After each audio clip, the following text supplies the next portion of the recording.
Baru-baru ini Presiden Vladimir Putin menyatakan ancamannya soal penggunaan senjata nuklir dalam eskalasi perang Ukraina. Putin mengklaim Rusia memiliki banyak senjata untuk membalas ancaman negara-negara barat.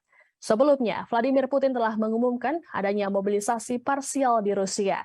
Dalam pidatonya, Putin mengatakan bahwa mobilisasi pertama Rusia sejak Perang Dunia Kedua ini adalah tanggapan langsung terhadap bahaya yang ditimbulkan oleh Barat. Menurut Putin, hal ini untuk keperluan membela dan melindungi tanah air. Putin menegaskan Rusia tak melakukan mobilisasi umum pada masyarakat. Kegiatan ini akan menyasar kepada warga negara yang berada di cadangan dan akan dilakukan wajib militer. Sebanyak 300.000 tentara cadangan akan dikerahkan dalam invasi ke Ukraina.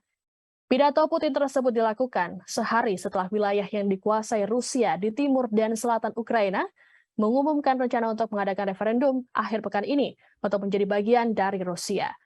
Rencana Kremlin untuk mencaplok 4 wilayah kemungkinan akan semakin meningkatkan perang menyusul keberhasilan Ukraina baru-baru ini di medan perang. Putin memastikan ancamannya ini bukanlah gertakan semata.